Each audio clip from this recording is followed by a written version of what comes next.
We're now live, Chair. Thank you indeed, and thank you, Kirsty, for your help over the year.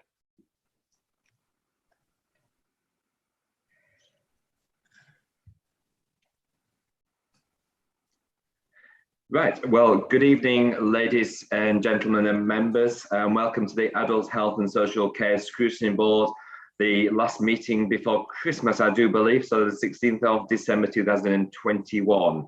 If you want to raise a question, if you use the reaction button at the bottom of your screen, and you should have a raise your hand function, because there's quite a lot of people here tonight. I'd like to welcome Councillor Baines back on the board. It's really good to have you back on with your knowledge, with your fountain of knowledge. So thank you, Councillor Baines, for stepping up to the mark. So item 1, substitutes for the meeting. There are no substitutes.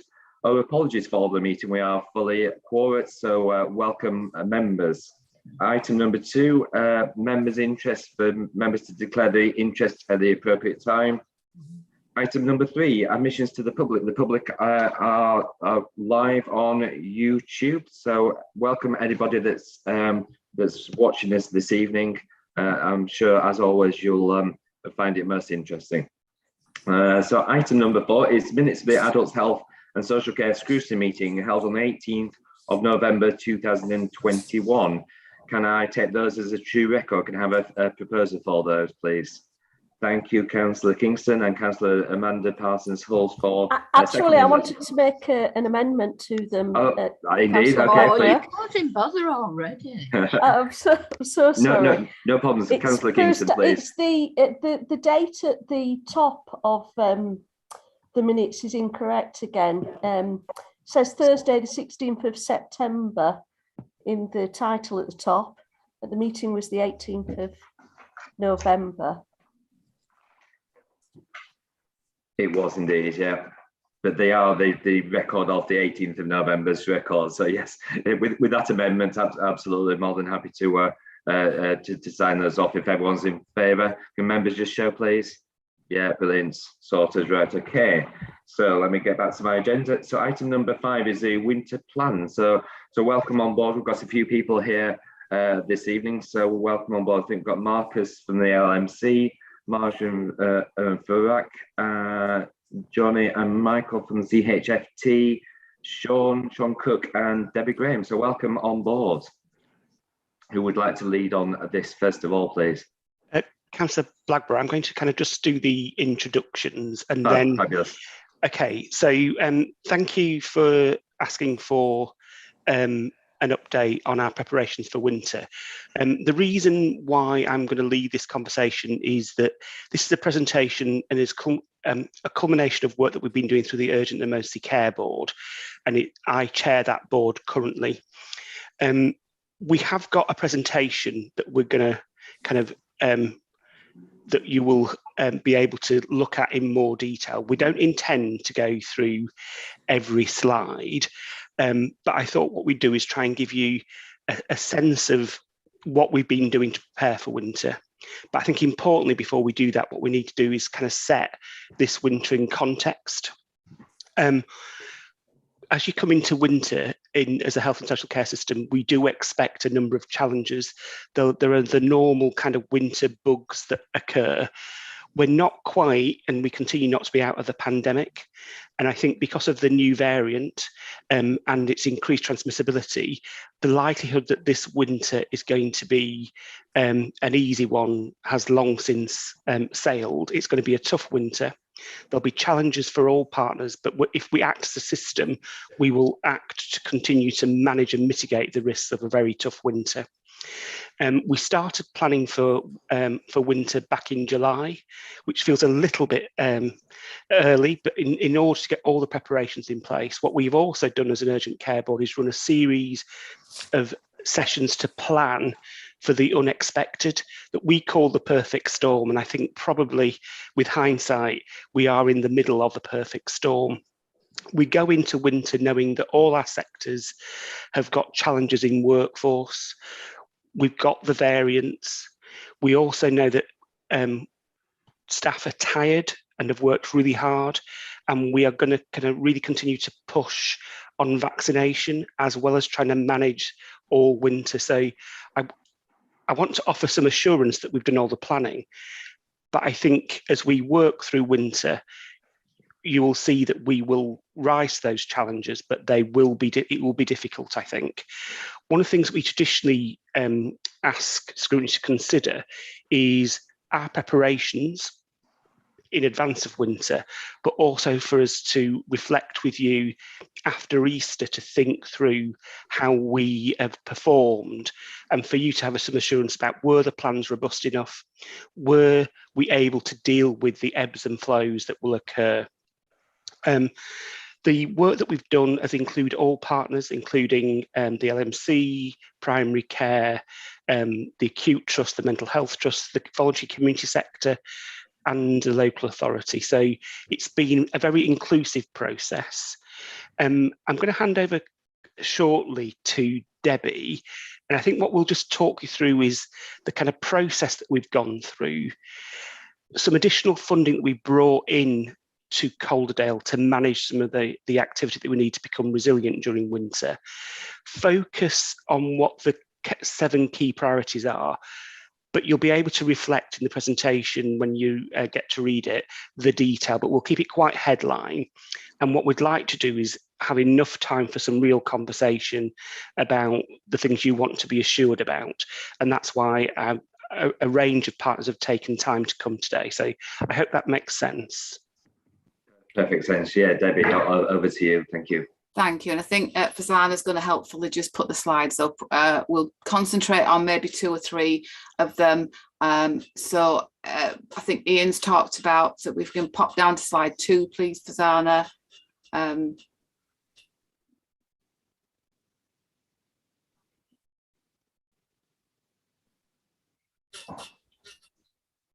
Okay, yeah, if you can next. See that?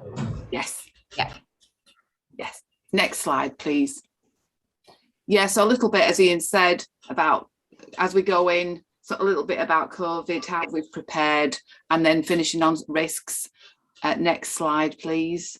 So Ian's talked a little bit about that, but you'll perhaps know that we had a letter from NHS England this week declaring a national level 4 incident because of the particularly aimed at getting us through winter and also making sure that we were able to deliver on the commitment made by the Prime Minister around the booster programme. Very different position.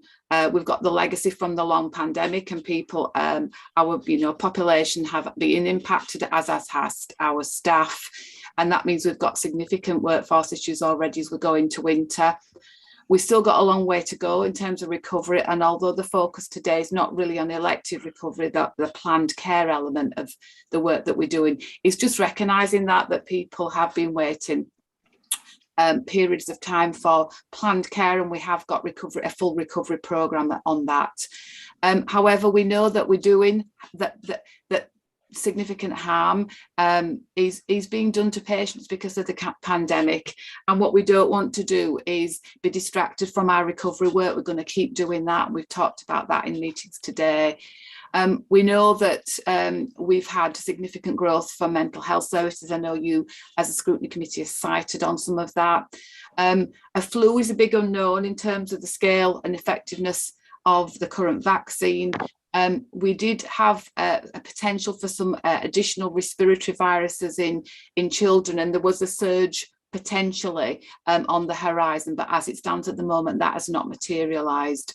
As we've talked about, we've got a lot to do, quite a significant many thousands of boosters to offer before the end of the first week in January, and we're well on with that in Calderdale.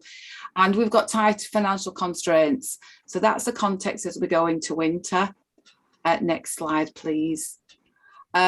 We have been able to secure some additional funding. Sorry, someone's ringing me, so I'll just turn them off. The additional funding we've secured has been from the West Yorkshire ICS, the 2.34 million we've got, and that has been targeted at the 7 priorities that are within this presentation. We've had additional investment, 185,000 nationally, for Calderdale, but coming down nationally, that you can see is very aimed at, in terms of mental health, but support, helping our acute trust, particularly for children and young people who are going through our emergency departments. There's been 10 million, this is all non-recurrent, just to say, at West Yorkshire, that's a West Yorkshire level, to deliver some at-scale schemes to improve access to primary care, and they include community pharmacy. And you'll know that we have access in Calderdale to better care funds, and we've been able to allocate both recurrent and non-recurrent funding to support hospital avoidance teams and assessment capacity. So that funding has been brought into Calderdale. Next slide, please. Just something about, I don't know if you can see that quite, but very variable in terms of COVID cases in hospital at the moment. At the time of writing, that was about 25 patients in hospital occupying the bed with COVID. And I think the number, I can't quite see, it's dropped off the bottom of my screen, but I think the number in ICU with COVID is about 7. And I know our CHFT colleagues will be able to update on that. And clearly, in terms of the new variant, we're watching these numbers really, really closely because of what's happening in other parts of the country, particularly in the south. Okay, next slide, please. Ian's talked about this. We've been preparing a long time, had a lot of sessions. We've had our plans assured by NHS England. And in November, we also had a risk summit. And that was about asking all our partners to think about what they're currently logging in terms of risk indicators and what how we might sort of build on that and put additional risk indicators in place so we know how our patients are faring. So that's probably covered in terms of what Ian said. So next slide, please. Above everything we were doing, we've identified 7 particular priorities that we're focusing on, and I won't go through each of the 7 on the slides, but just go the headlines on this slide.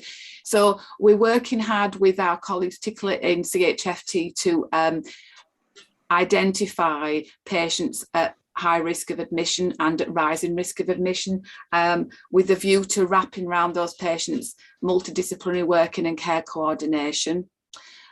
We strengthened hospital avoidance, so the hospital avoidance teams that exist in our hospitals. So we've put funding from the Better Care Fund to strengthen that.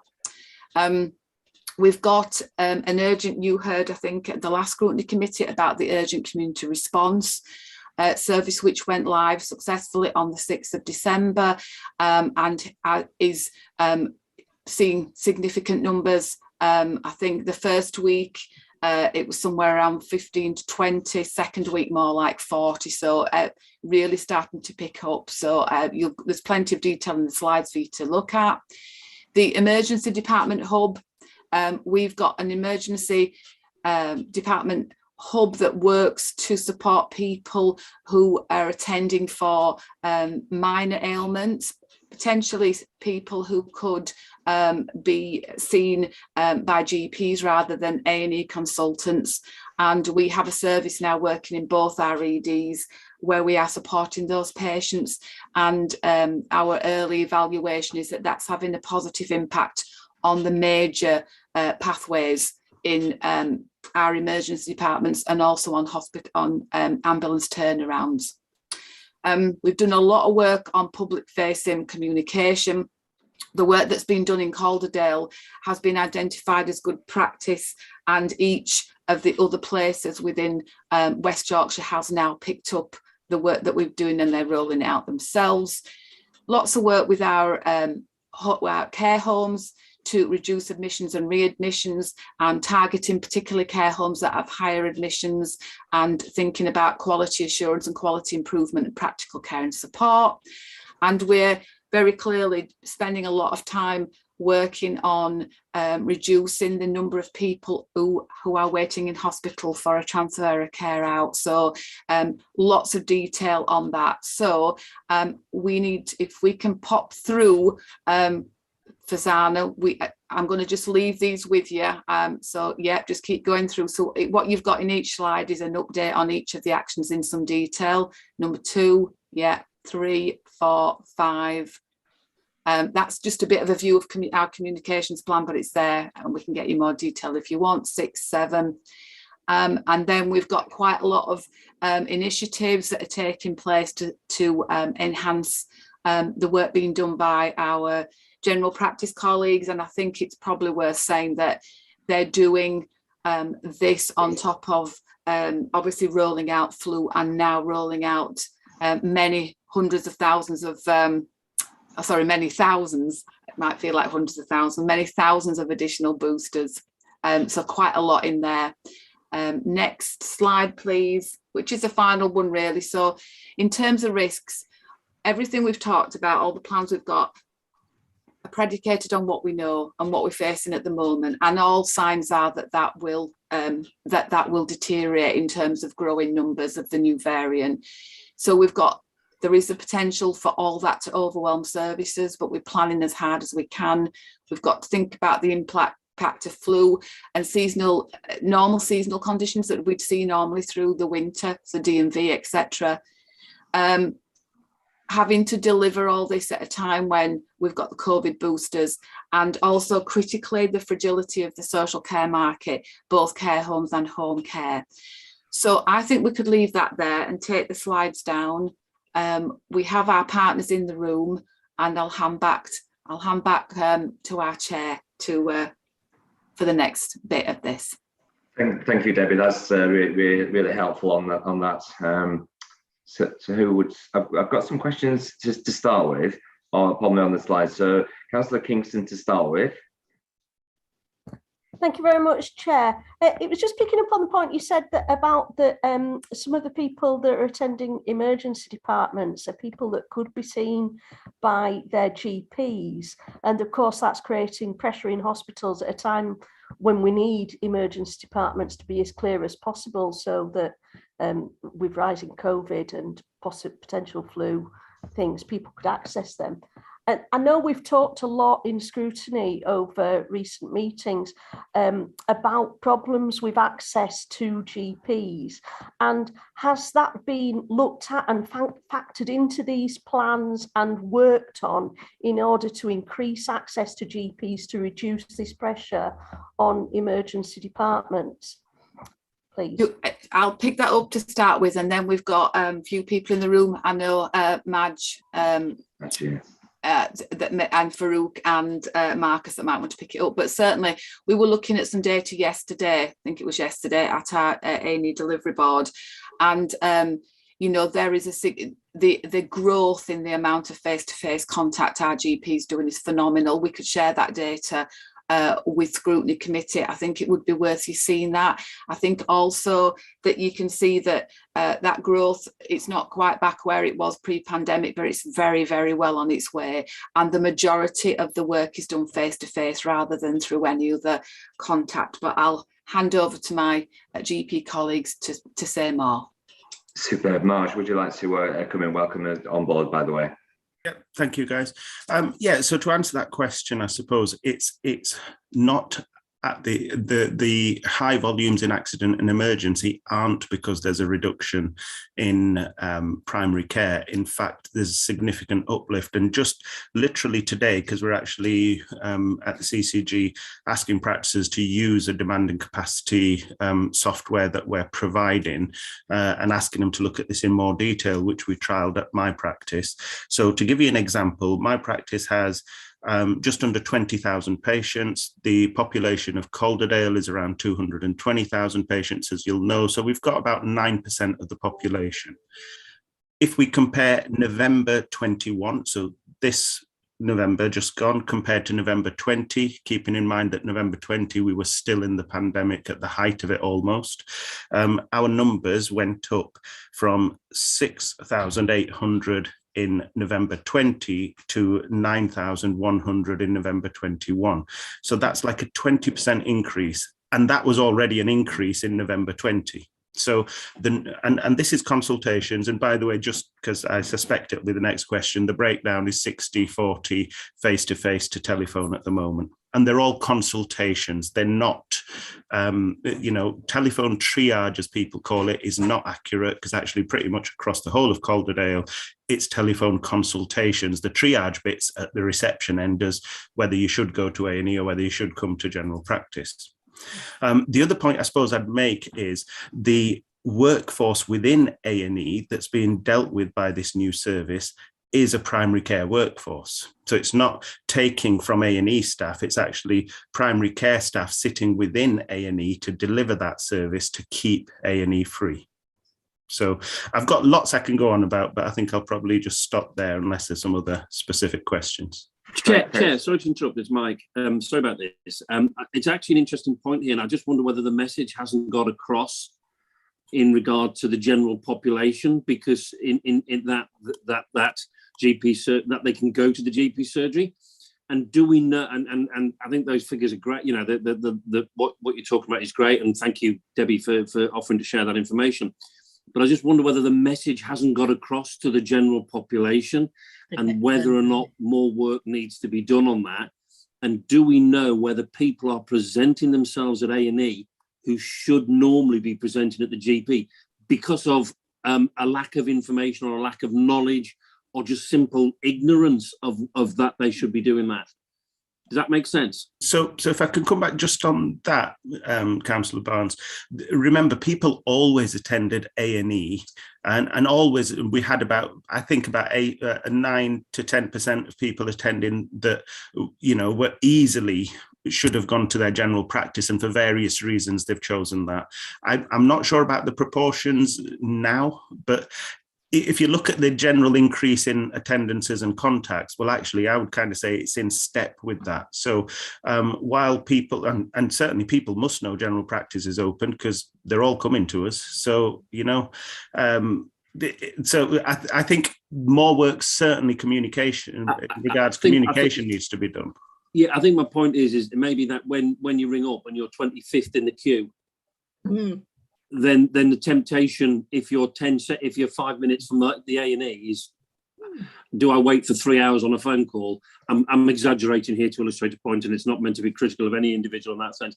But I just wonder whether or not that has got through the noise that we've seen over the last 3 months on this subject matter.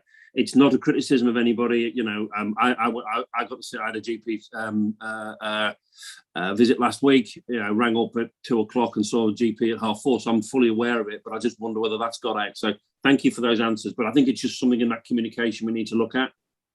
Yeah, thank you. I'm going to bring in Ian then for so Ian Baines, yeah. Yeah, I think Councillor Barnes has raised an interesting point. I think within the presentation that we've just taken you through, you'll see there is a communication slide, and I think we do need to make sure that we keep reinforcing those messages. I think there is also something about challenging, and Councillor Barnes has been a great advocate there, where he's explained that he had a primary care appointment within a relatively short space of time, but if we constantly lead with people not getting access, we're not really amplifying the fact that people are getting access. And I think we've all got a role to play in advocating, actually, when we see good practice happening.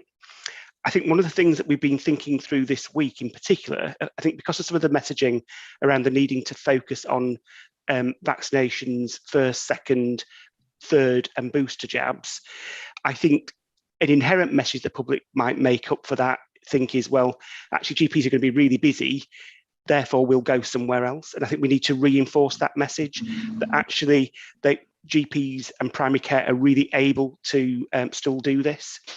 And I think Madge really responded well in terms of what GPs are doing. And I think he's right, primary care are staffing the ED hub as a way of supporting ED colleagues. And I think the slide 16 that I know we went through at pace also talks about the things that primary care and G practice are doing to prepare for winter. So hopefully when you get a chance to reflect on the slides, you'll see that we are preparing in primary care to be as resilient as possible. So I hope that will reassure people when they get to see the slides in full. Thank you, Ian. Faruka, please. Okay, Welcome as well. Thank you, Chair. Yeah, it was just with regards to that point. So just to make the point that actually it is a multi-pronged approach that we've taken in terms of improving access and capacity within primary care. So what we did, like Mike was saying, there is a certain proportion of the population that will attend A&E no matter what we do, and no matter how much we advise them that it's not the best place for them to be, and your needs could be better met elsewhere. So I think we've kind of responded to that by saying, okay, they're going to turn up. We need to have the capability to be able to provide for those patients. And the best way of doing that really is to have a primary care workforce within A&E, so that they're not, because what we do know is if they're seen by the hospital workforce, they often follow a different pathway, whereby they may end up having more investigations, possibly an admission, which may not have be necessary for those. So I think that's one kind of crucial part of this. But the other part of it is just to advise about what's happening within primary care itself. And on a PCN footprint, we have been quite keen to improve the capacity closer to the patient's home. We've specifically put in a scheme whereby we increased the face-to-face capacity within general practice, and we've looked at demand. So we tend to find that demand for primary care appointments, particularly face-to-face, tends to be higher in the afternoons. Similarly, A&E attendances start to rise around about that time. So the scheme does actually account for that particular time of day, and also making it clear that it's a face-to-face appointment that the patient is going to get. So there's a number of different things that are going on. So I don't want people to maybe just focus on, are we, perhaps by doing this, are we encouraging patients to go to A&E? That's not really the intention of this. And it is kind of wrapped around other methods of support close to the patient's home as well. Thank you for that. So certainly Councillor Barnes and myself had a meeting with Marcus Beecham from the LMC, and in the new year we're going to hold a seminar in relation to GP sort of services. So it's, you know, a very useful meeting. I think they, you know, got on board in terms of some of the issues that we had been getting as councillors through our emails. So Councillor Swift is next, please. Well done, Chair. I didn't know whether you'd spotted me. Oh, I did. You did, yes, thank you. I don't, this is awful. Over the last 3 or 4 months, I've told people in Sidler and South Aram, etc., to hang fire. You know, we were going out of this pandemic, but now we're in the throes of it all again, so it carries on. I hate to say this, but people don't know they can make appointments by going into the surgery. If you go in at South Aram, you certainly can't. And, you know, we have at least 2 occasions where I know a 3-year-old child who's got a history of respiratory problems that has gone to A&E. They've gone to A&E because we couldn't find a way. And if I can't find a way to get through, it's heaven help anybody else who's about there. And, you know, the hospital were really good, they tested, and she came home after 2 or 3 hours after she'd had the things, but she needed certain things doing. And she's not the only one. Yeah, somebody interrupting me. Sorry. Yeah, and, you know, what we aren't doing, and it's something I've brought up every time, is why the dickens aren't we having real people here to talk about real experiences instead of, and it's no criticism of anybody, I'm not criticising, even though I've had a really bad afternoon at hospital, so never mind. But, you know, the Harrogate and Watsit Healthy, they have people. I can remember when a number of people did. But, and I really, really don't think we're doing this right if we're not talking to people out there. Sorry. And, you know, they don't think it's better. It is better. It's much better than it was. But it's a long way to go. And for whatever reason, it's not working. And yeah, sorry, but it isn't. I mean, if you'd like to look at the printout I've got with about 130 complaints over its period of time, and not all of those or new complaints. So let's be fair about it. Some of the people on that list would have been on the list before we had a pandemic and things moved on. But I don't know why we're not getting the message across. But somewhere along the line, you know, yeah. I mean, my surgery's been pretty good, to be honest. But I get people from other places and they're not happy. Thank you, Councillor Swift. I think it's certainly that the communication element has been certainly raised as an issue to really look into, to make sure that actually it is promoted. And yes, you're quite right, you know, interviewing real people. I think when we do have the seminar with Marcus, I think a number of things that they're putting in place as the LMC will actually help will help as well. So let's have that seminar in the new year, and let's you know, facilitate those points on board. Councillor Hutchinson, I've got next. Yeah, thank you, Chair. Part of the frustrations that people have been expressing with access to primary care has been the inadequate telephone capacity, whether that's of telephone lines or whether it's people to actually answer them. So, you know, and that can be one of the, it's not so much whether they see somebody face to face or virtually, it's actually getting through to the practice at all in a reasonable space of time. I know in some parts of the country there have been initiatives to improve those capacity, either by pooling telephone sort of receptionist resource, or I think money has been made available in some form to increase phone capacity in practices, but I wondered if anything like that was going on locally.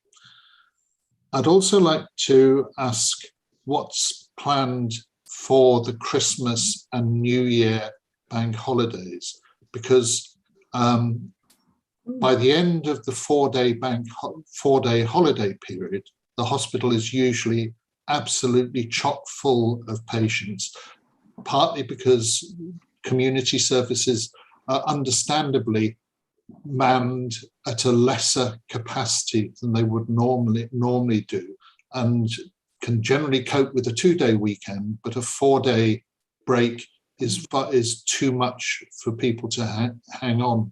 So I was wondering whether there are specific plans for the upcoming bank holiday periods that will help reduce that. I've got a couple of other questions, if I may, but... Yeah, no, of course, Councillor. Let's answer those ones first of all. So Marge, do you want to come back in on that? Yes, thank you. So the specific question about the telephones, certainly some surgeries have pooled their resources. For example, Spring Hall, South Arham, Councillor Swift mentioned, and Queen's Road. However, that suits some people and doesn't suit others, as we've just heard. And the CCG certainly did at the start of the pandemic, so not in this last 6 months or so, although practices still have the opportunity to do so if they want, were provided with extra resource to be able to get more phone lines if that's what they required, and they have had the opportunity to actually get more resource even for staffing. The challenge here is actually, as we've talked about before, it's having enough staff, having enough people to be able to do the job, and then of course also meet the capacity when it comes through. So those bits have definitely been done. As far as the weekends and bank holidays, all general practice, as you know, is you know, bank holidays aren't new to us, but of course it is going to be extremely challenging given that, you know, literally we've got staff, and healthcare staff are people too. You know, they want Christmas as well. Many of them had Christmas holidays booked. They've all been pulled in to deliver the vaccines. So literally, we've got we've only got Christmas Day closed as a surgery, and every other day, where it won't necessarily be primary care contacts, but we're running, you know, full clinics and full surgeries getting through the vaccine. So I take your point about it's going to be extremely difficult, and I think it will be. And then just the final point about the telephones and stuff. And again, I appreciate the population's kind of keenness to get through on the phone, but of course there are other methods, and we're really trying to push hard the online methods. Not that it's suitable for everybody, and I appreciate there's those that are digitally excluded, but of course, if the people that were enabled did utilize the online options, it would make the phone lines more open for those that couldn't. Thank you. Ian Baines, would you like to come back in on that? Yeah, I probably won't linger over access to primary care, because I think we've aired that conversation today. We've heard it, we aired it in previous scrutinies, and I know we're going to have a dedicated session in the new year. I think the bit I'd like to just respond to Councillor Hutchinson's question around the bank holiday cover. So within the plan, we have done some work around what the staffing levels will look across the whole system. And they're being shared with partners, so people know who's around, who are the lead senior people who can, if things need to escalate. We've also agreed a series of meetings across the bank holidays of formal touch points to understand the pressures that each part of the system has placed. And there's an escalation and surge process too, if there are some concerns. So all that has been mapped through. I think and I don't necessarily want to be kind of curtail the line of questioning, but I think part of the winter plan, and it is the winter plan that we're here to debate, covers the whole system. And I know that we've got mental health colleagues here, we've got other partners, and I think it'd be really interesting to get a sense of actually how the system has really acted together to kind of make sure we're as resilient as possible. I do appreciate there are individual pressure points, but I think I'd hope we get to the point where other partners who have not yet contributed can kind of explain a little bit more about what preparations they've done as well. Excellent, thank you, Ian. Councillor Fentington, are you responding to this, or is it a separate question? If it's a separate question, you're in a queue. It was on the pressure issue, actually. And I think that it's kind of a little bit coming back to what Ian Baines has just said, which is the like moving kind of slightly beyond the primary care stuff, but looking, inescapable in all of this conversation is the thing that Councillor Hutchinson raises, which is that there is significant system pressure at this time of year, and then holidays get in the way of that. And I was in a meeting this lunchtime with health leaders in West Yorkshire, and they were talking about the potential added impact of Omicron to that. And I think if we're going to think about this winter pressure, we have to think about, what's going to come onto that. I'm interested to hear your questions around that as a panel. But we are going to be delivering vaccines between now and the new year. Whatever we think of the kind of abstract target, we're going to be trying to deliver them to as many people as possible. But there is a bit of a concern that in that time between Christmas and New Year, people might not have the same level of uptake, because people don't really want to, have a day with a bit of a cold, which some people get. And I think it's really important that we as leaders in our communities make the point that, at the moment we're 9-10 days away behind the wave that we're seeing in London. And when that hits in Calderdale, it's going to be about Christmas Day. And we have those days between now and then for everyone to do what they can to get people out there, get them vaccinated, because every vaccine we get into people's lives, the safer we make our population. And so when we're thinking about winter pressure, when we're thinking about the winter plan that we've got in place, then we absolutely have, I'm being told I'm a bundle of fun in the comments, we absolutely have a responsibility as leaders in our community, and as a council and all of the health leaders I can see here are doing what we can to do that. And I really welcome any questions you have about how we're going to deliver that. Thank you, Councillor Fentington. I know I went for my booster last week and I felt okay. So, Councillor Hutchinson, you had a few more questions if you'd like to come back. Thanks. It was mainly about Action 6 on the slides, and about timescales, because it said that action had been agreed to support ward rounds in care homes. And I was wondering whether those were actually happening yet, or whether that's something that's planned for the future. and that the need has been identified for 7-day extended hours equipment access for things like syringe drivers, hospital beds, for use in the home and things like that. And the need might have been identified, but has this actually been put into action yet? And one other comment on communications. I may be obtuse, but the slide that's been shown as an example, I can't work out what it's supposed to be telling me. And if that's supposed to be an example of good communications, I'm not entirely sure that it is one. Apologies to whoever designed it. Thank you, Councillor Hutchinson. Ian, you've still got your hand up. Do you want to respond to that? I didn't mean to take it down, but I will happily respond. Thank you.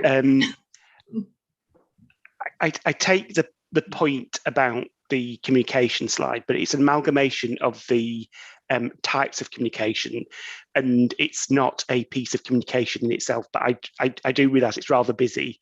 But I think what it was trying to do is segment how we need to get phasing of communication into the right place. So be assured this is not the communication method itself. Yes. But I will give the feedback to the communication team that developed it, though, because that it's good feedback. In terms of the point 6 slide that you talked about, we have got an enhanced approach support to care homes already in place. We are still doing so that is in action and it's up and running, and we will continue to implement and embed that. There is a little bit more conversation and negotiation happening within the equipment loan store, but we are optimistic that that will be resolved and resolved very quickly. But there's a commitment to make that happen. It's currently operating over 5.5 days, and we're looking just to working how we manage the rotas to make that happen. So that's well in train. So thank you, Ian. Councillor Barnes. I think Councillor Durans was before me, Chair. No, I have you, Councillor Barnes, if you'd like to. Okay, apologise. I think, thank you, Chair. I think before I saw this, I think my two biggest concerns would have been action 6 and 7, and they're both the two that are in amber. I think in particular in relation to discharges, because the fear that I have is that people will go into hospital and there will be nowhere for them to go when they come out. And that is going to create a serious backlog within the system, and that to me is a major pinch point, or major potential pinch point, I should turn around and say, and it is therefore slightly concerning that those are the two that are in amber. I think is on that basis. So I can see here, so I can see reduce admissions, readmissions from care homes, but what about those that are being cared for at home rather than in care homes? Because it should be the same approach to those that are at home as opposed to those with those that are in care homes. Have any contingencies been devised, thought of? For example, when we opened Cedar Court during the first phase of the lockdown, which was very successful and very well received, and was a really good move by the officers and those involved to get that up and running so quickly. Are there any sort of contingency plans along that nature in order to allow people to come out of hospital into a safe environment? Thank you, Chair. Thank you, Councillor Barnes. Ian, would you like to come back on that? Yeah, and again, really important questions to focus on. I think one of the things that we have been doing and continue to do is we've got a number of beds and a range of provision that are called discharge to assess beds. So we know that people who can't quite get directly home or might be awaiting a package of home care, we have got discharge to assess beds. I'd also remind people to think about action 3 and the urgent emergency care response. So that's really for people in the community to make sure that they can be supported at home as much as possible. and Councillor Barnes has probably either been tapping my phone or reading my mind of late. I've been having some conversations with the system about, in order to create some additional capacity, recognising that the workforce is stretched across the piece, whether or not commissioning a new facility, whether that be Cedar Court or at another place, where we could land a number of staff in one place to care for people so that they're not necessarily deteriorating further in hospital by not being able to get up and out and around. So that is part of our thinking. Excellent, thank you, Ian, for that. Councillor Durans. Thank you, Chair. I'm going to slightly go back onto primary care, but it is with an idea of looking across the board. Some of my questions around the key priorities. Recently, I've been made aware that not necessarily when people ring up because they're unwell, but what we'd call routine appointments, so assessment of repeat prescriptions and things, they're taking numerous weeks, even when prescriptions have kind of run out, particularly around mental health medication, which we know can't be changed. I've spoken to a local GP, and I think looking at the priorities, it feels that whilst these aren't necessarily seen as urgent, these, I would have said, were the steps that need to keep people well, keep people at home. And I'm just wondering, I think in a couple of years ago, they used to be done by pharmacists and things, and that wasn't offered in anybody who spoke to me. So in reducing pressure to the GPs, I'm just wondering why it's become typical for the people who's contacted me that they're waiting 2 weeks for medications that haven't been prescribed by GPs always. They've been prescribed by other areas of services. It just seems a bit of a risk, really, for people to go into further crisis and not be keeping them well. Thank you for that. Who would like to respond to that? Sorry, Farak, yeah, please. Yeah, could I come in? Yeah, so I think it's certainly a valid point. I think if we don't manage our kind of chronic disease properly, we know it tips people into admissions, into hospital, into mental health crisis. So it's certainly something we need to be keeping on top of. And I think I'm surprised by the kind of responses you've had from your kind of members of the public, because a lot of practices now are going towards that sort of multidisciplinary team way of working, whereby they do have pharmacists in practice. So instead of the GPs doing some of this routine reviewing of prescriptions, is actually pharmacists in practice. And I can speak from my own practice point of view. That's freed up a lot of my time as a GP, so I can concentrate on those that do need to see a GP, and the stuff that can be done by pharmacists, with reviewing medication, whether it's making sure that they've had the appropriate blood test done, appropriate checks done, that can be done by a pharmacist who's been trained to do that sort of job.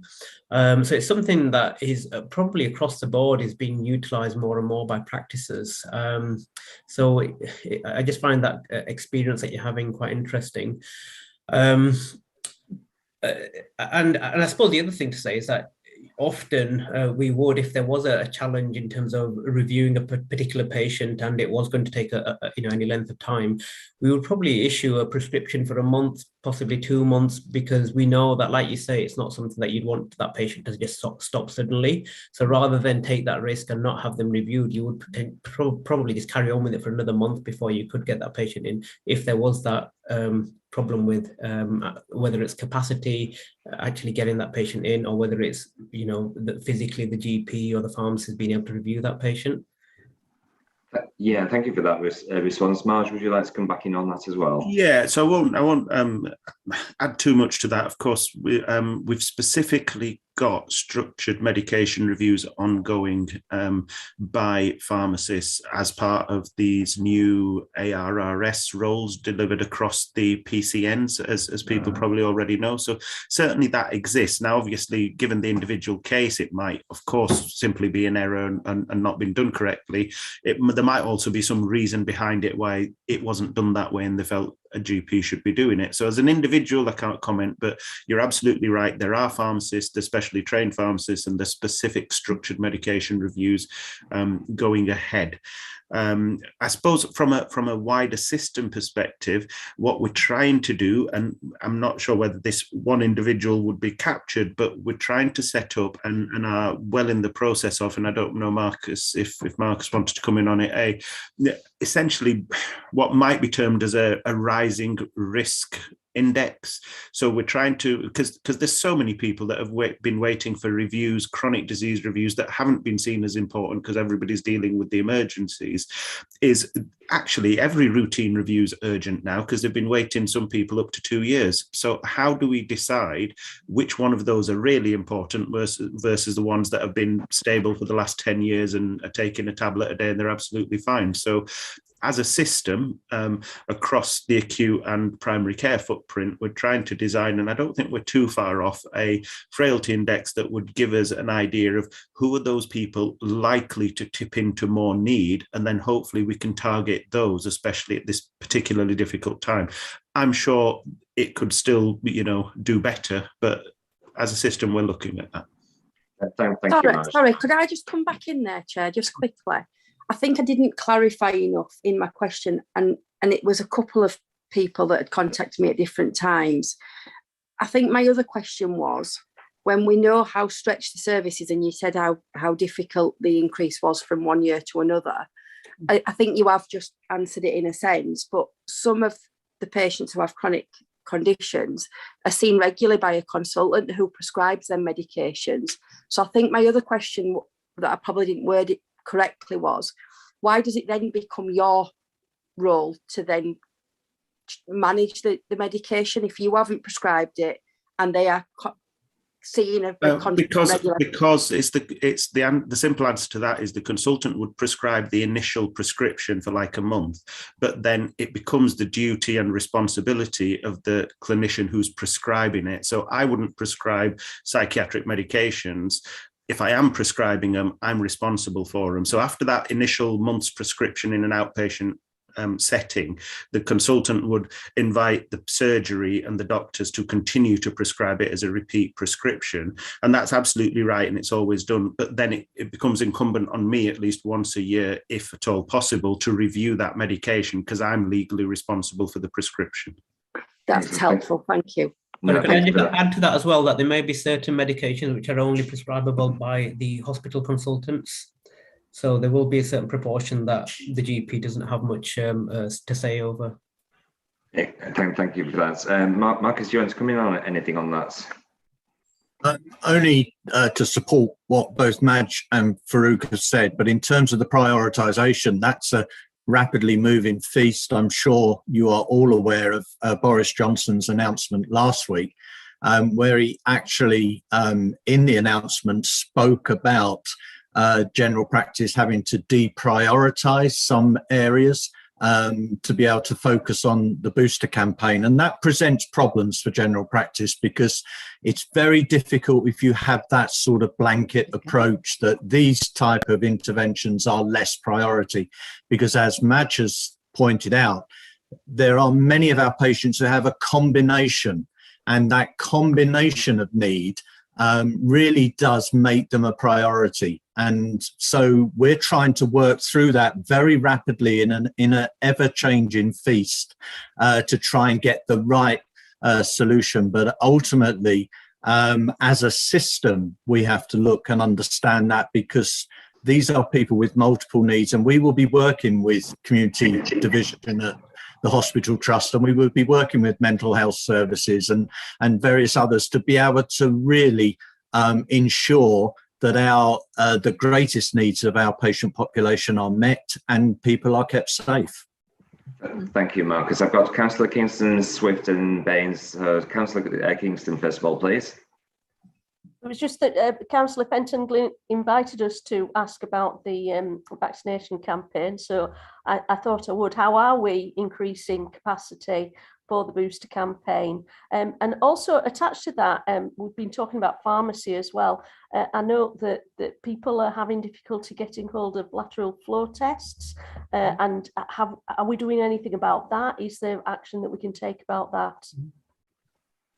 Excellent. I'm looking to who's going to answer that for you. I mean, on vaccines very quickly, I know that, so I mean, obviously this week, a year ago, we started our vaccination programme. And since that time in West Yorkshire, 1.7 million people have been vaccinated, which is nothing short of extraordinary. And 91% of those people have had 2 jabs.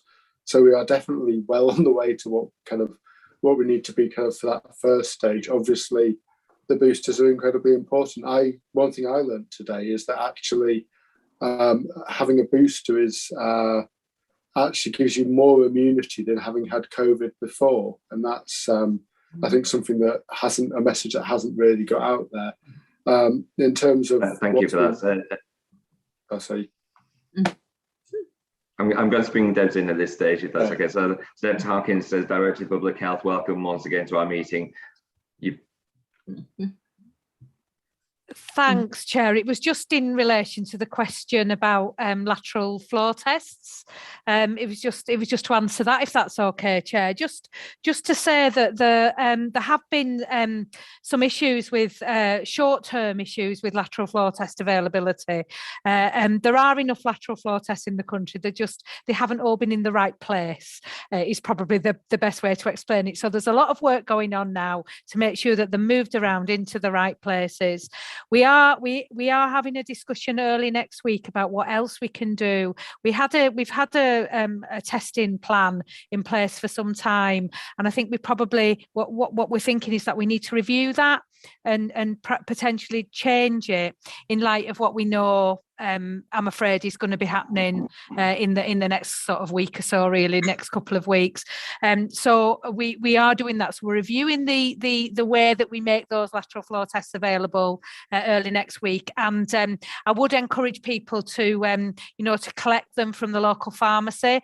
There is there was a policy change where people had to get a code in order to collect them from the pharmacy. That's no longer the case. So pharmacies do have those tests available, and it's definitely worth going and picking them up. But we will make sure that we update the council's website when we review the approach to getting those lateral flow tests. Thank you, Debs. Debbie Graham, would you like to come in at this stage?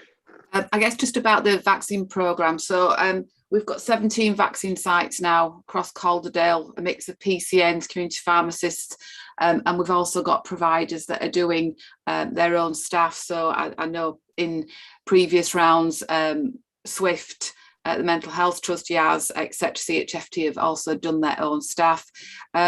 We have had to put forward figures to confirm that we'll deliver the expectations that have been set for all boosters to be offered by the end of the first week in January. The figures that we looked at today at our Finance Performance Committee showed that actually we were over, so our plans overachieve what we've been expected to do. So, and we had the highest potential booster scale in terms of achievement of that target across the whole of West Yorkshire. So Calderdale was just narrowly ahead of the game. So in terms of the booster programme, it is looking very positive, and each organisation is providing support. The CCG, for example, we're looking at redeployment of quite a large number of our staff directly into the vaccine hubs, so that we can do marshalling, do admin, do whatever we need to do, use anybody that we have trained as vaccinators. And that's something that's happening across. So a massive push, and it's looking very positive in terms of our delivery of the national expectations. Excellent, thank you, Debbie. And Ian Baines, would you like to come back in? You're just on mute, sorry. Apologies. I think Debbie's covered a lot in terms of what we're asking is staff to step forward and be redeployed where it is possible to redeploy staff, and the council is certainly doing that, and we have a number of volunteers who will be supporting the vaccination programme. So I think people are stepping up. I think if there are people who are listening to today, or even in on Scrutiny panel, who want to volunteer some time to support that, I'm sure we can harness that energy, because we are in a race at the moment, and there is a curve that in terms of where London are, and we don't want to get there. So the more people we get vaccinated, whether that's the first, second or third jab, the better. So I think if we can all focus on supporting that drive, it'd be really well received. Thank you, Ian. Councillor Swift. Thank you, Chair. I don't think I'm muted. No, I'm not. I think a lot of us are picking up bits that don't work very well. There are a lot of things that are working very well, and I think we've got to keep that in mind. And a lot of people are doing much longer than the hours that they should be doing, and putting 120% extra, well, not extra, but long past the hours that they're asked to work. But then you come back to, I know the figures keep change, so I can't keep track of them. We were talking as though there was nobody taking up beds because they'd nowhere to go. In the last month, there was between 60 and 80 people on more than one count who had nowhere to go. And it would be nice if they have, and we might be making arrangements that will support them. But at that point, and still I think today, they have people, and that's over Huddersfield and Calderdale, that there is an issue with, and when you think about it, we know there's problems in the community. We've been promising extra in the community as long as I've been on this panel, I think, and probably longer, and they are trying, but it's just not working properly.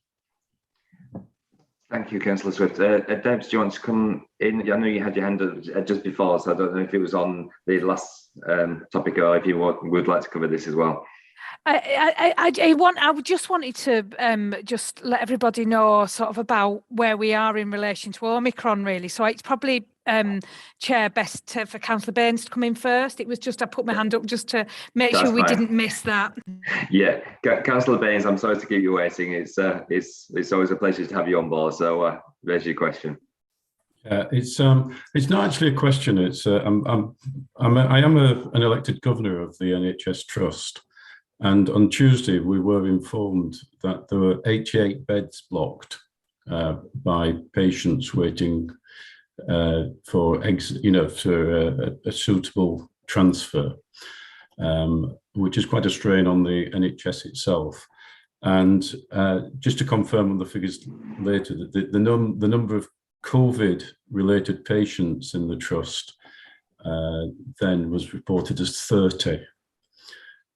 So it's I think things have improved by the vaccination process. And just one other thing about my own doctor's practice. It is part of Majid's group, and I tend to find that I get excellent service from them.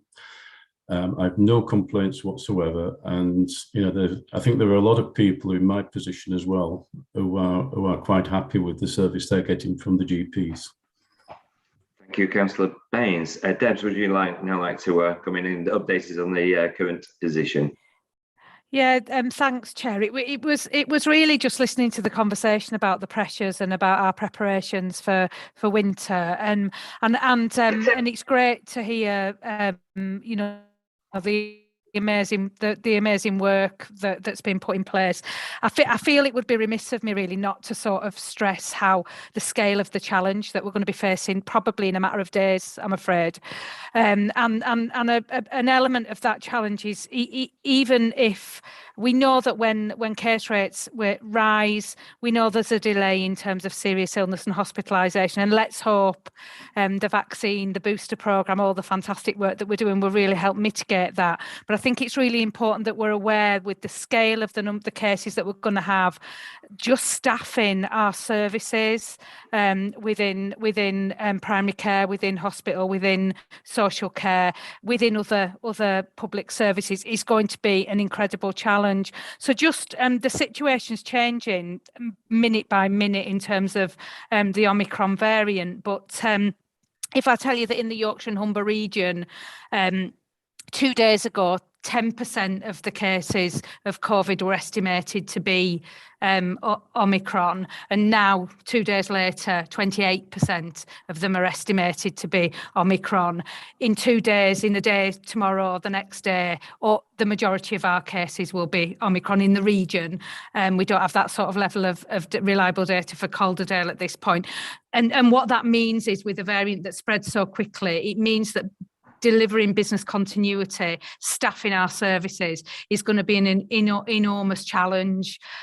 So I just think it's really important. So all of this work is really, really helpful and powerful. But I just think it's important that we all understand that things are going to feel different. Services are going to feel different for the public, probably in the next few days or week, next week or two.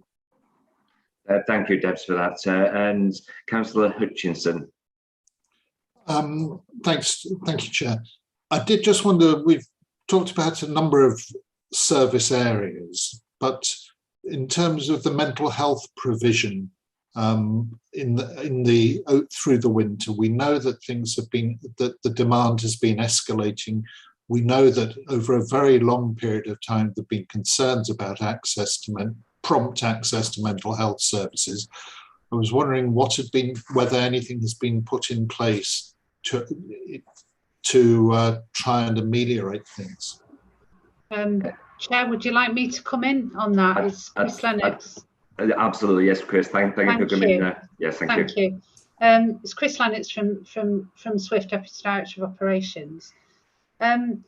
Obviously, we've contributed, and I think as Ian and Debbie have demonstrated, we've worked very much as a systems partner throughout the winter planning, and obviously how we deliver services is very much as part of that wider system.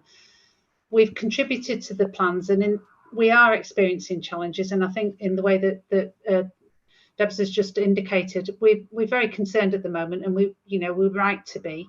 We're already seeing additional impact on services from COVID incidences and workforce challenges that are coming through during the course of this week, for example. So we're heading for very tough times, but we have built resilience into the system as far as we're able to have done, and we've taken every opportunity in terms of investment and contingency planning to shore up our services and to deliver our core offer as well as we're able to. Obviously, throughout the winter period, we're delivering our 24/7 services and our 7-day-a-week services, and over the next couple of weeks, obviously, which include the 4-day Christmas break, we've got our acute services, for example, running as they always would be. Home-based treatment, which offers 24/7 support for people in their own homes, in their own communities. We've got mental health liaison, which is the key interface with the acute hospitals.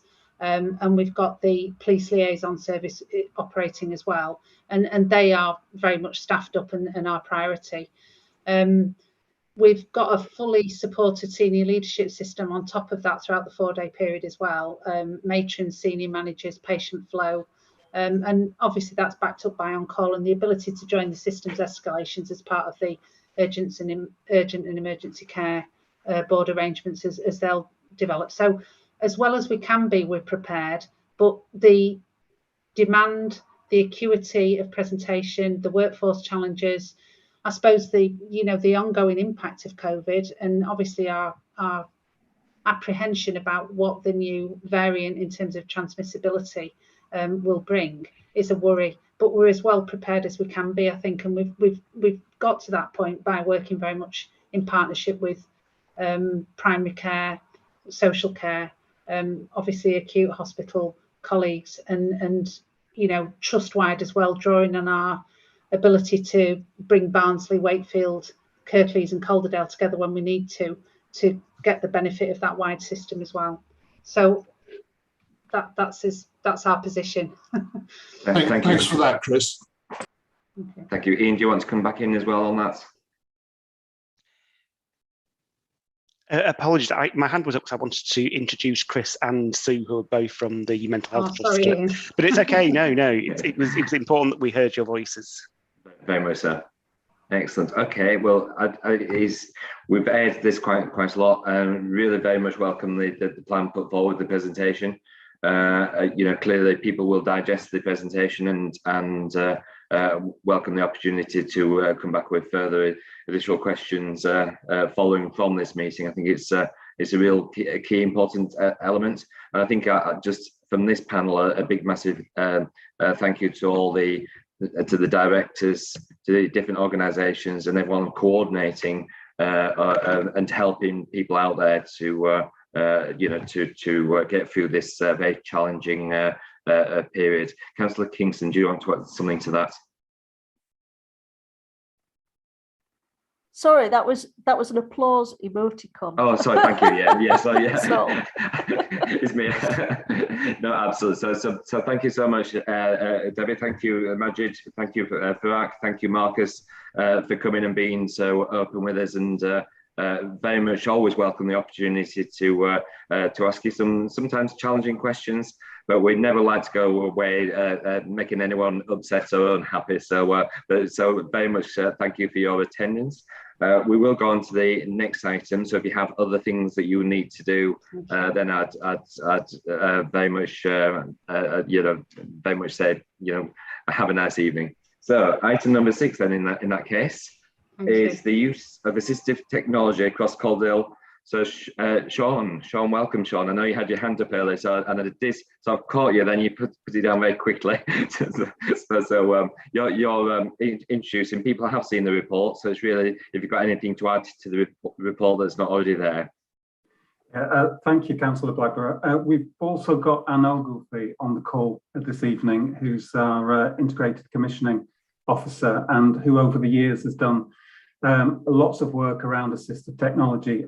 What we thought would be good is that if I just very briefly gave you the context in terms of what the report says, and clearly, hopefully, it outlines the developments, the progress, and the sorts for the future that we'll be working on. But just to give you a context as far as where we are at the moment, probably members in terms of previous discussions about assistive technology in years gone past are aware that assistive technology, it's been a kind of key feature in adult social care and health services probably for the last 20 years, and it's becoming much more prominent now, particularly in our day-to-day practice, even though we've got a hell of a lot of way to go really in terms of embedding it as far as kind of customer practice. But it's very much like our everyday lives. You know, a new app appears, a new type of technology, and it all helps towards what we want to do, to literally kind of support people to be more independent, not have invasive or intrusive support going into their lives, not to use technology as an excuse to not to give people the right kind of support or to exclude them in the community, but to make sure it complements what we do when we're trying to support or providing care and support for people in receipt of care and support across the piece. What we're also trying to do is make sure that with all the new technologies that are coming on board, that people are made aware of that in terms of our digital offer, how people can kind of find out very quickly. Again, we're in the process of developing that, and particularly as far as our strategy and our delivery plan, so that again, when people contact us, they can find out what types of equipment are available, be that on behalf of family members and so on. And the bottom line is with everything that's coming on board and the fact that it's becoming cheaper now, we can actually kind of provide technology either as a preventative measure or with people that have very kind of complex needs, a way of allowing them to have a life in ways that we weren't able to do that kind of previously. And it is helpful that the more that we do it and it's on a larger scale, the better chances we have of doing that with people across the piece.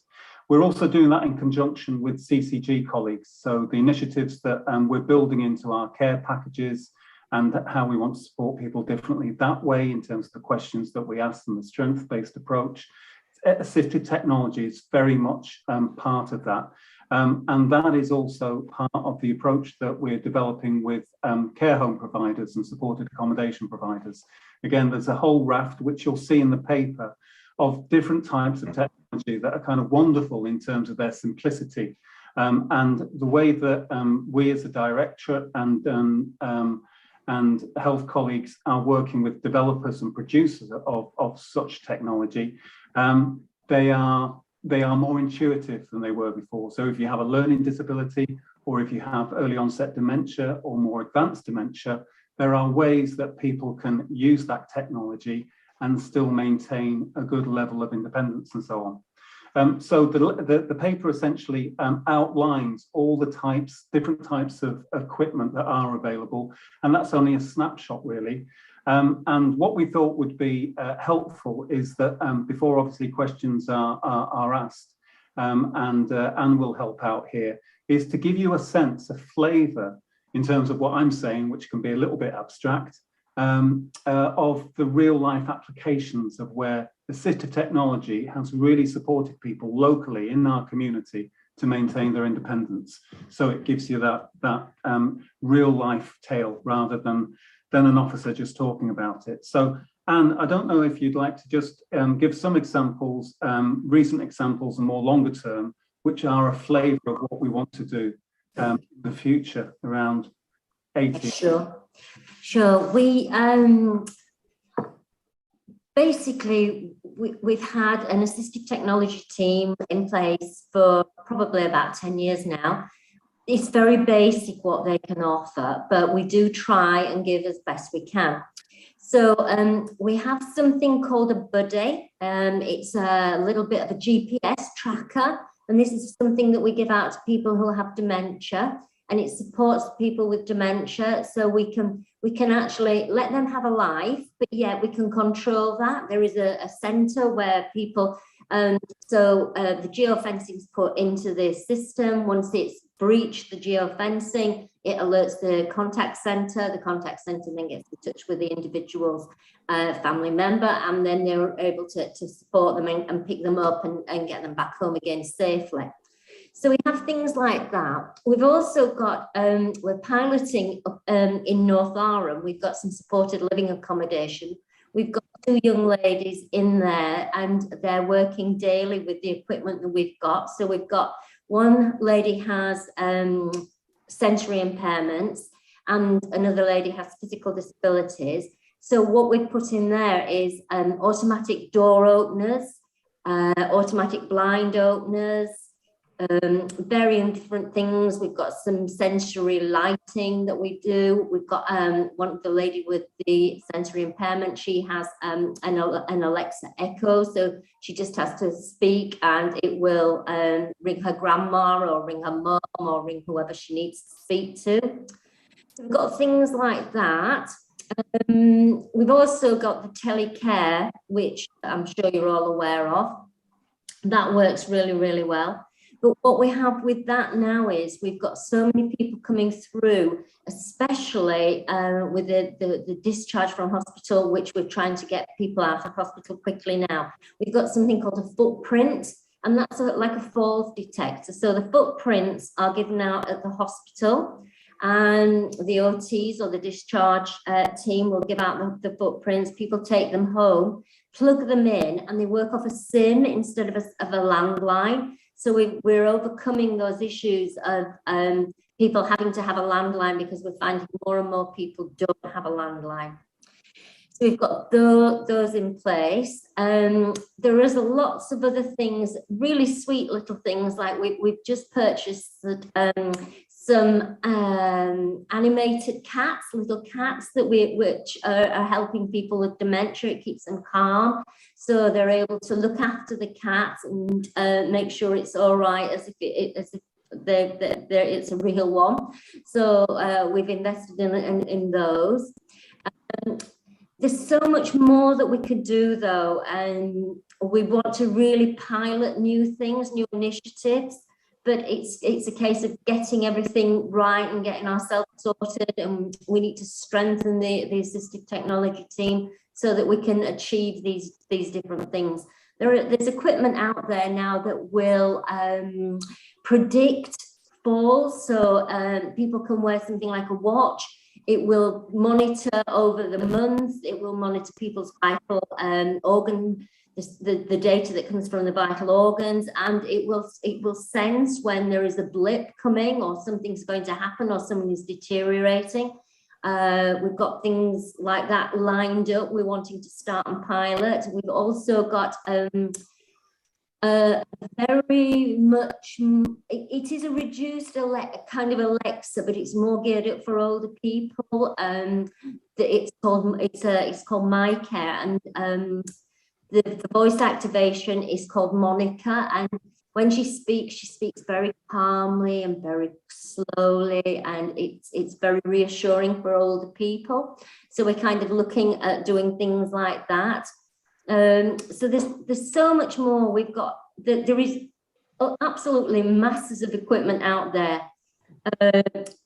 So we're looking at these. So what we have to support that is we've got what we call a assistive technology advisory group, and the advisory group look at the equipment. They will be looking at the equipment and doing an analysis whether it was fit for purpose or not. So those are the kind of things that we are doing and what we've got lined up to do. Thank you, Anna. You've really brought the report back to life and made it sound really quite exciting. So thank you for that. Exciting. Yeah, it is exciting. It's all good stuff. Yeah, and I think it's really great. We've all had to embrace modern technology in some way, and I think it's really useful that we use it in older people's services. So, Councillor Hutchinson, first of all, you'd like to raise a question.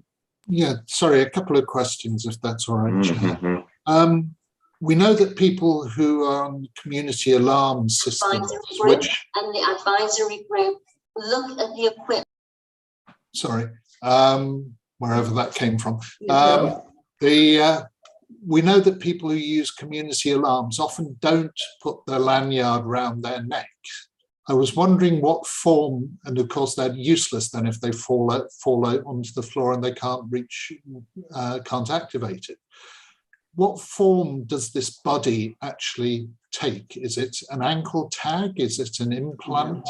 Or is it a lanyard system that they have to actually put on? A buddy works on it. You can have it as a wrist watch, something like that. You can activate it as a wrist watch, or you can have it on a lanyard. So it does depend on the person actually cooperating and actually putting it on, which sounds as if it might be a slightly weak point. Can I add something here? Because my dad wears one of these, and I had exactly the same conversation, Colin. He doesn't ever take it off, so it's not something he has to think about. He can sleep in it, he can move around in it. It's a really comfortable thing. And after having a fall, it's really prompted him to not to want to take it off either. He finds it really reassuring. So, but I'm really excited about the stuff I'm hearing. It's great. Thank you.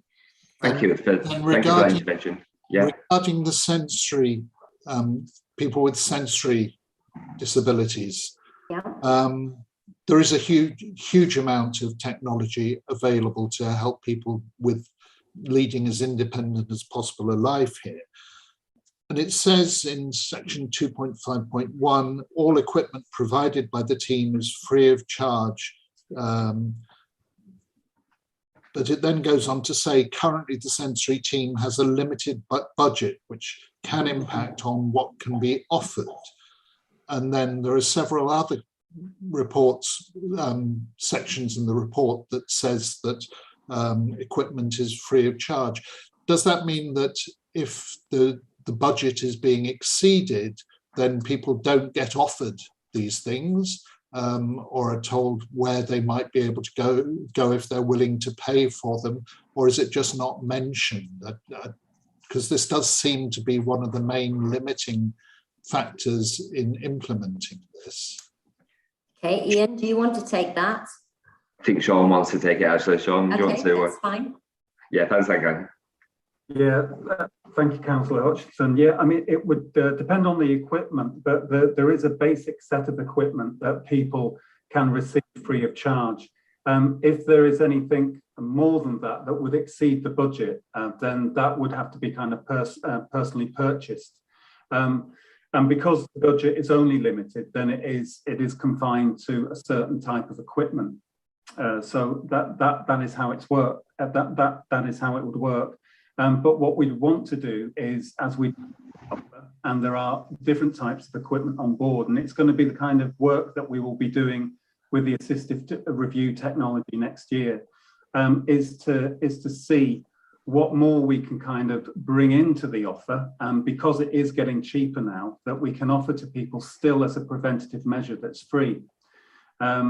But there will be certain types of equipment, as with all types of services, where someone might want something more that they've heard about that can enhance the support that they receive, and that would probably have to be personally purchased, depending on the cost of the equipment. And just one final thing, section 2.5, where it describes the activities of Halifax Society for the Blind and what they can offer people with visual impairment. I am a trustee of Halifax Society for the Blind, and the information there is very out of date.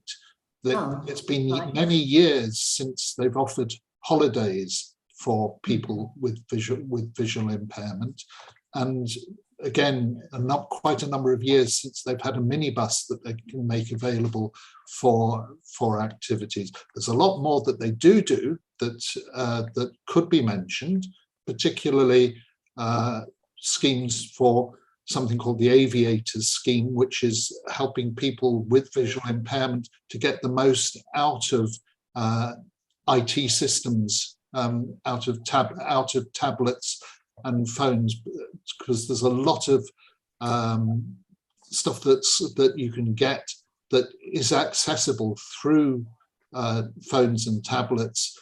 So it would be worthwhile having a talk with the chief officer and actually bringing that section up to date. Thank you. I'll take that one on board. Thank you. Right.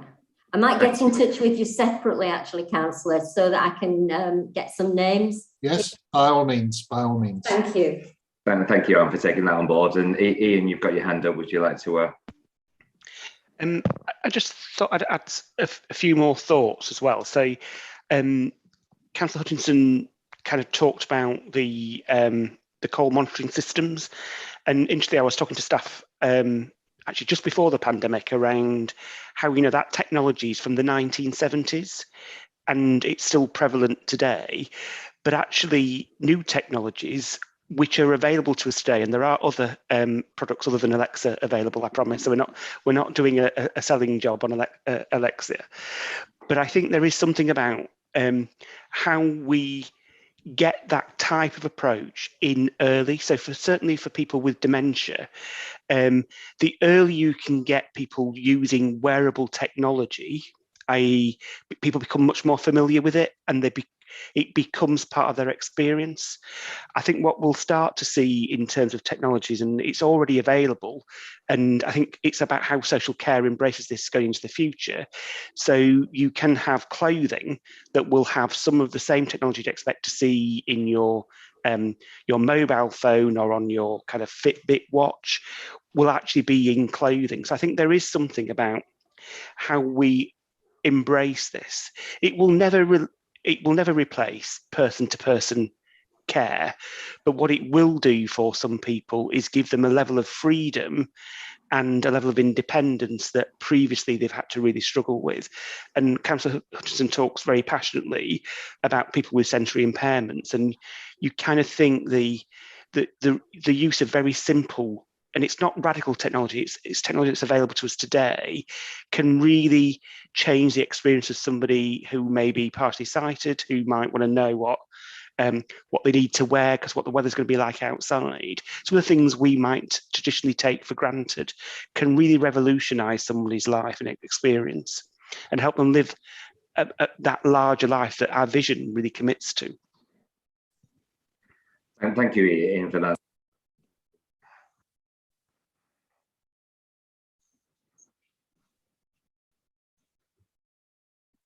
So, Councillor Kingston, yeah, there we go. Sorry. I'm sorry, I didn't hear you. I could see you speaking and I couldn't hear you, Howard. I don't know if that was everybody else's experience, but I assumed you were introducing me. But the first thing is to just say thank you to Sean and the people that are, and Anne and the people that are involved in this. My own mum had dementia, and for the last 5 years of her life, was dependent. We used these kind of devices with her, and they made a massive difference. They enabled her to continue living alone.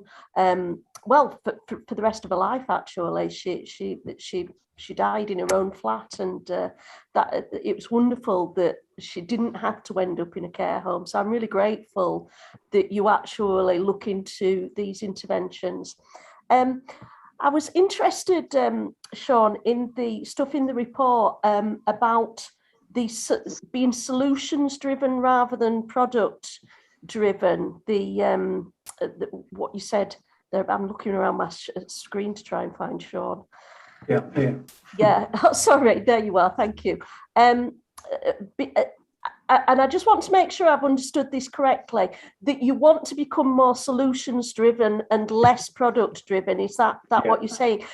Because that would be my argument from my experience with my mum, that I kept looking for things that would have helped us more. Like we wanted a hob that would automatically turn itself off after a few minutes because she kept leaving it on, and there was fire risk because of that. A microwave where we could set a maximum time on the microwave that she could set it for, because she did actually, believe it or not, manage to melt the glass plate inside a microwave. So there were like safety issues, things that we were looking for. That was definitely about being solutions driven. So that was my thought. I just wanted to check that I was understanding that correctly, that was the direction. You weren't wanting to become more product driven, you were wanting to become more solutions driven. Great, I've understood that correctly then. Absolutely. And then the other thing is you said something about expanding the team, and I just wanted to ask what's happening about that. Have you got plans in place for that? Is that going to happen? Do you know how that's going to happen? Yeah, just to answer both points. Firstly, as far as what the approach now, and this is what most directorates have discovered over the last kind of 10 or 15 years, that it has to be, if we're to drive this type of technology in exactly the way that you described, Councillor Kingston, it has to be the problem. So if there is an issue at home with my mum, my dad, or whoever it may be, is there technology out there? And if there isn't, what could be designed or developed to address that? So that is absolutely the approach that health and social care in this area are really trying to drive with developers and producers of this technology, because that's the only way it's going to develop for the right reasons, instead of fitting the technology or fitting the person around the technology. So that's definitely happening. Sorry, what was your second question? The staffing one, about additional staffing.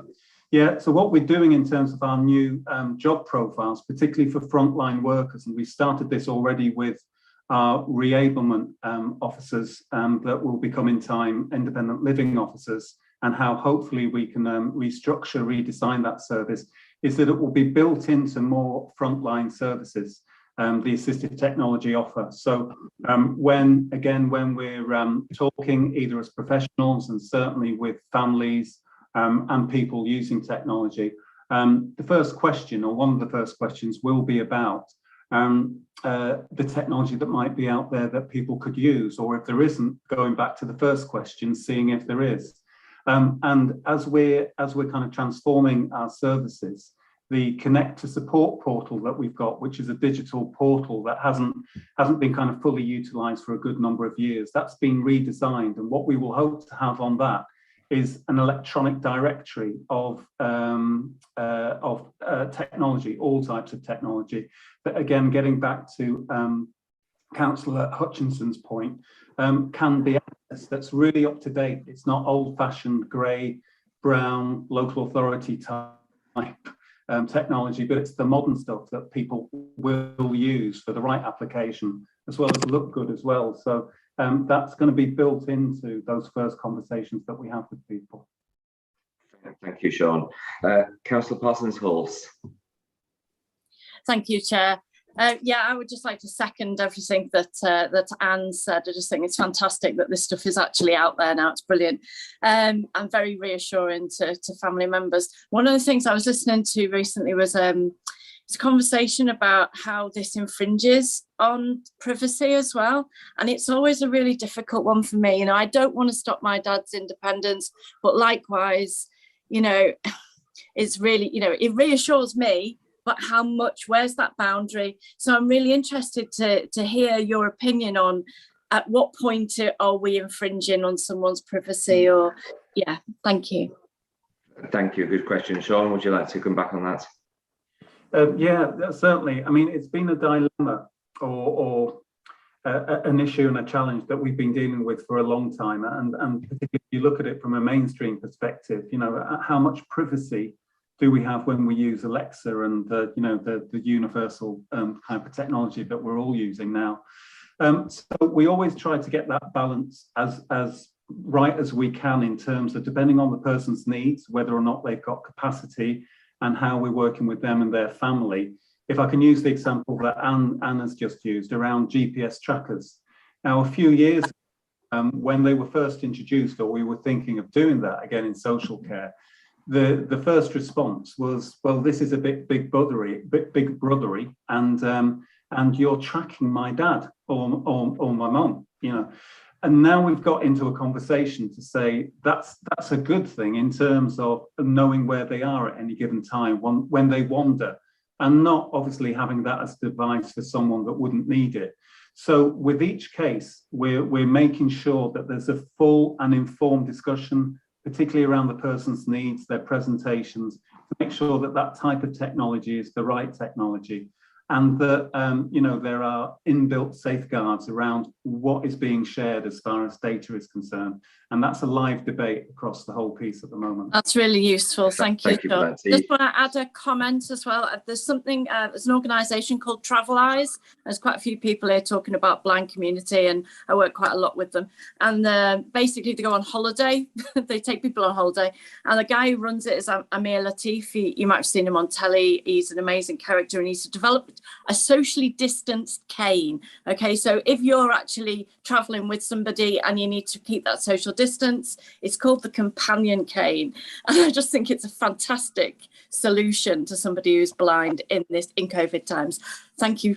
Cheers. Thank you. I'm sure Anne will get in contact with you just for that name in via email. So Ian, you put your hand up to indicate to speak. Yeah.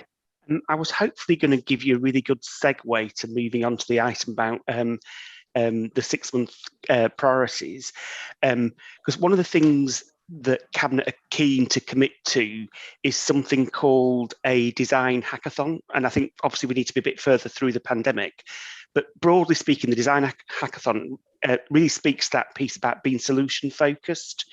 So the idea is to set some real life challenges that people are experiencing, whether that be from a sensory impairment, a physical disablement, and to look at how designers can come together and create solutions to that problem. So I'm really looking forward to when we can have that design hackathon, because it will not be product driven, it'll be problem driven, and we'll get thinkers together to kind of design. And we have an amazing range of small companies in Halifax and Calderdale that really want to engage in kind of trying to find real solutions to everyday problems. And I'm really looking forward to that event, and I just kind of wanted to do that as a bit of a segue into the next item for you.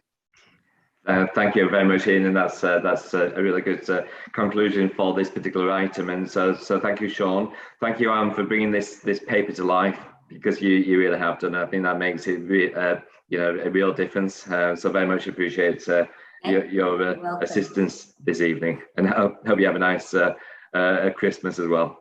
Thank you all. Everybody have a good Christmas too. Enjoy the break. Bye-bye. Bye. Take care.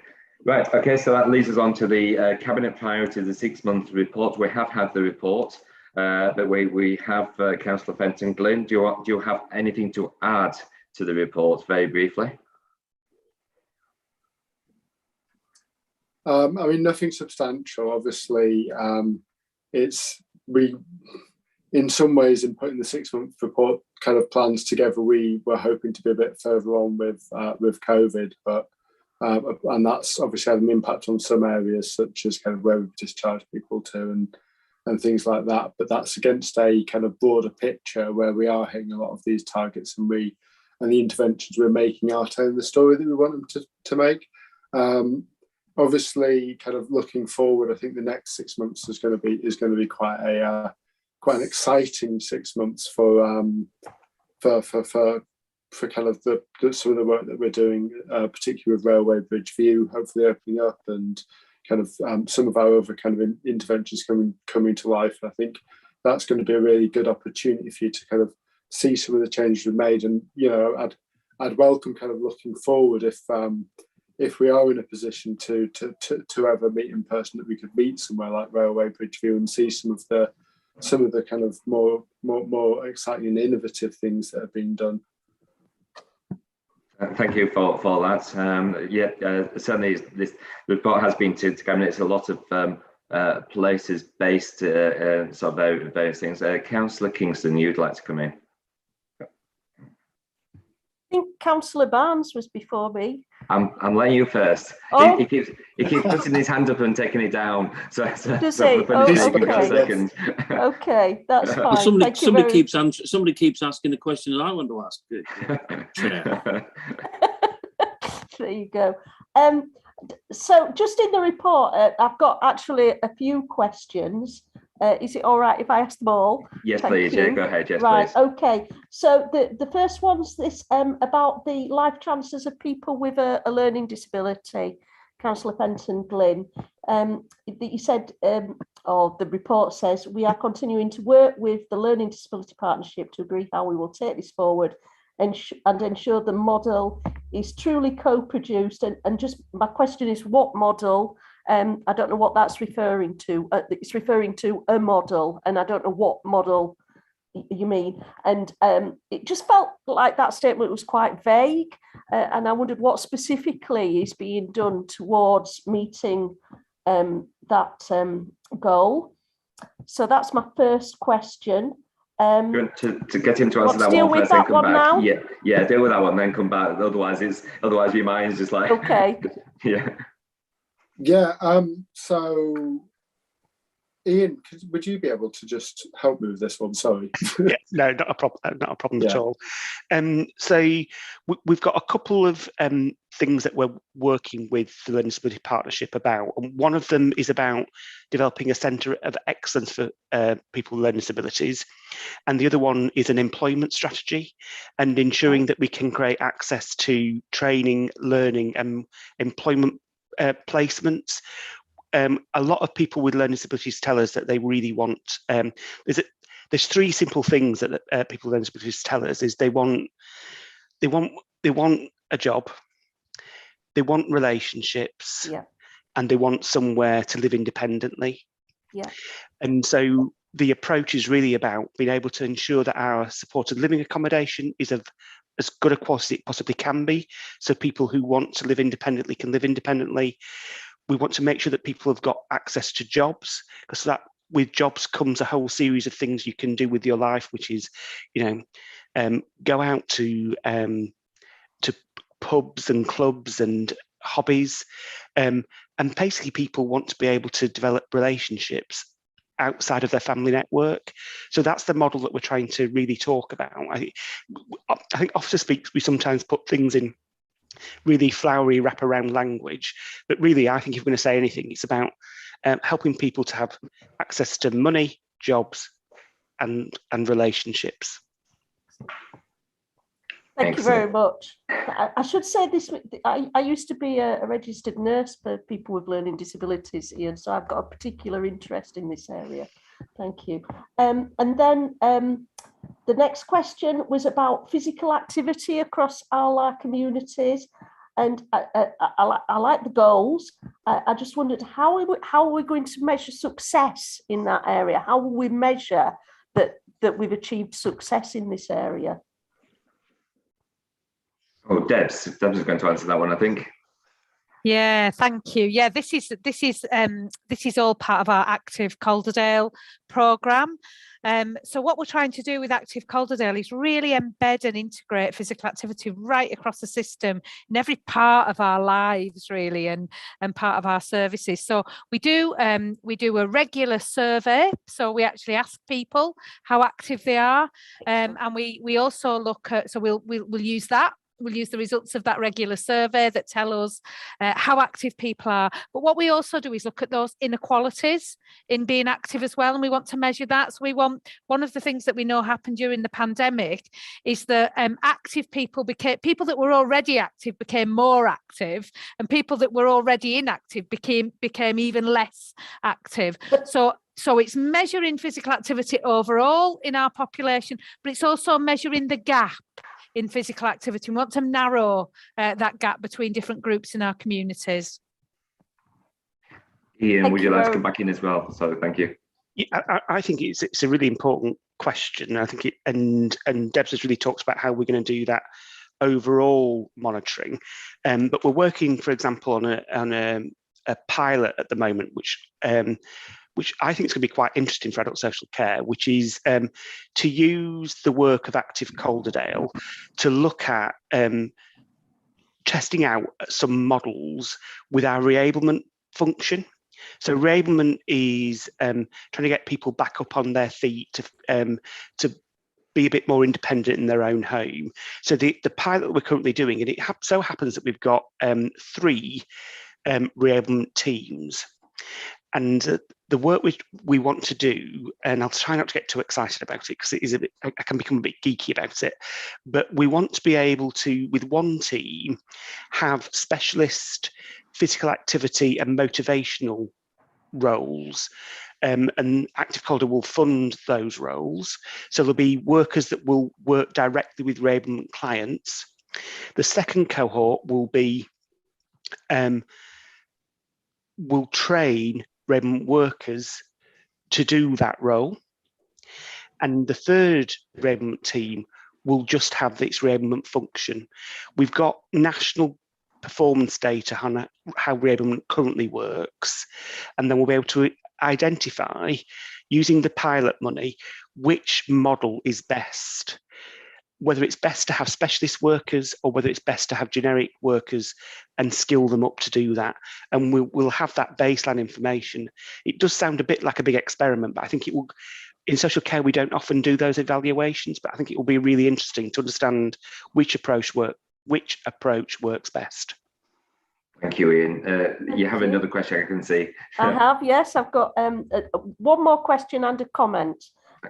So the very quick one.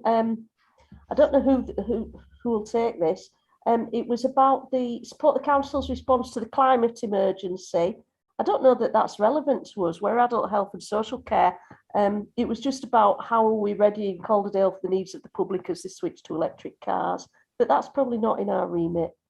And then my comment was just, I was really pleased to see that we've secured funding for 7 units of long-term accommodation for people with multiple disadvantages, risk of rough sleeping. I was just really pleased to see that. That was lovely. Well done. Thank you. That's it. Thank you. Councillor Barnes, finally. Thank you, Chair. Before I ask my questions, and yes, the word questions, I was very impressed with the speed in which our Director of Public Health's hand went up. She's obviously taken part in Active Calderdale by her reaction time on there.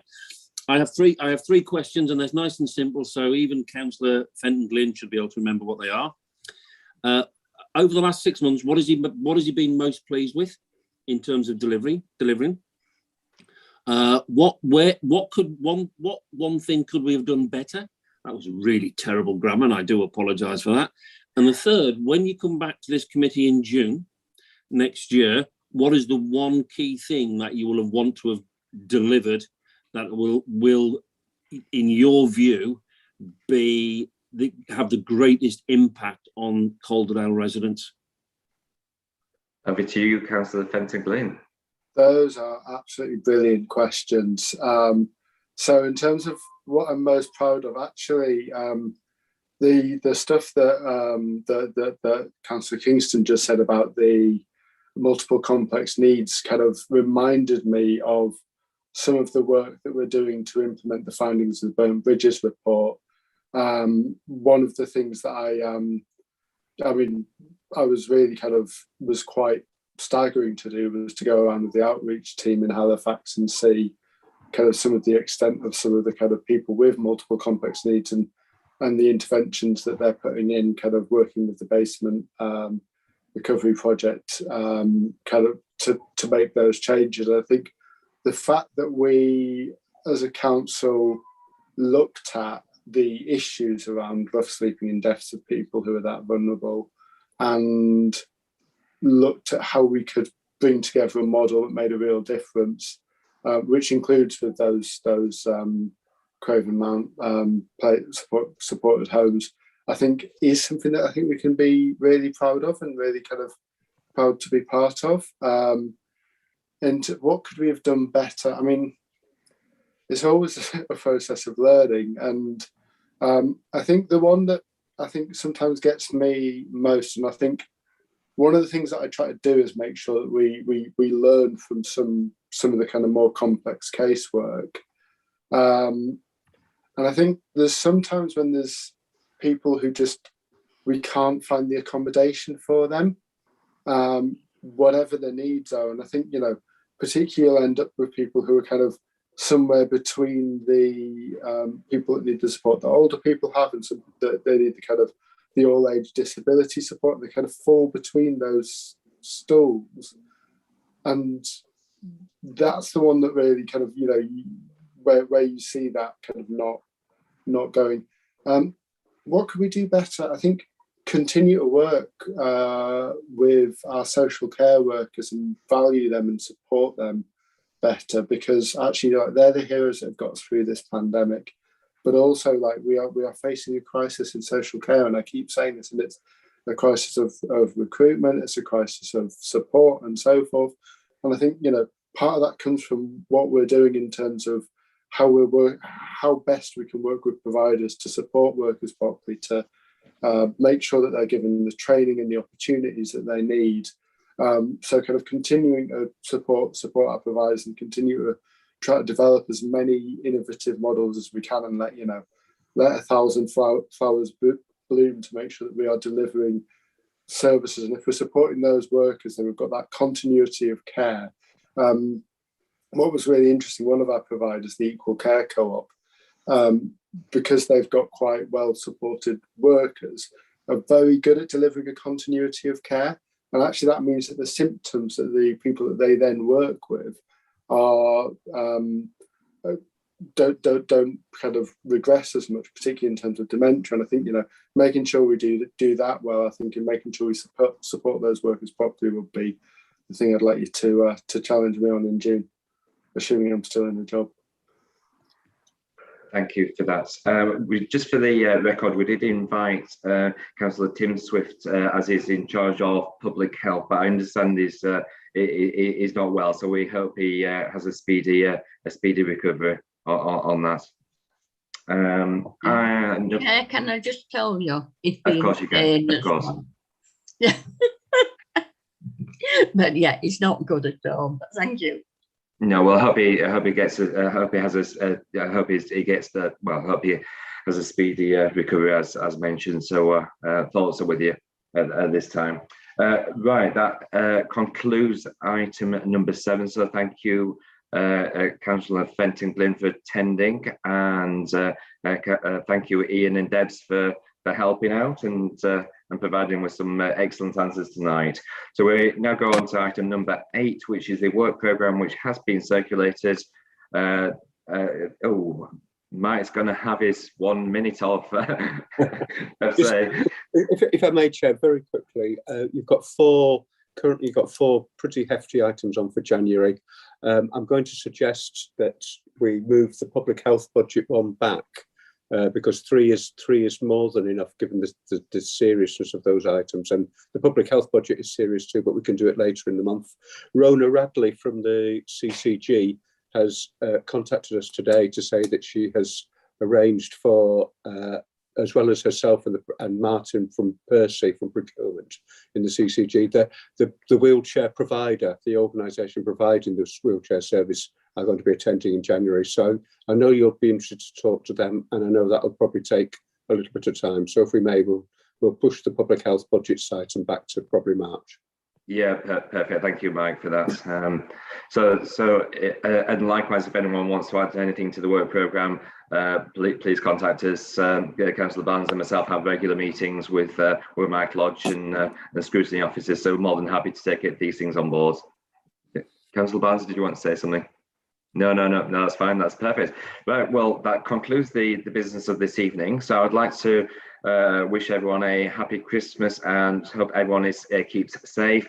Everyone gets the vaccination as and when. Encourage other people to get the vaccination and have a wonderful, well-deserved break, because I know how hard the directors and staff have been working in Calderdale, and our biggest thanks to them for helping us to keep and feel safe in this period. So I wish you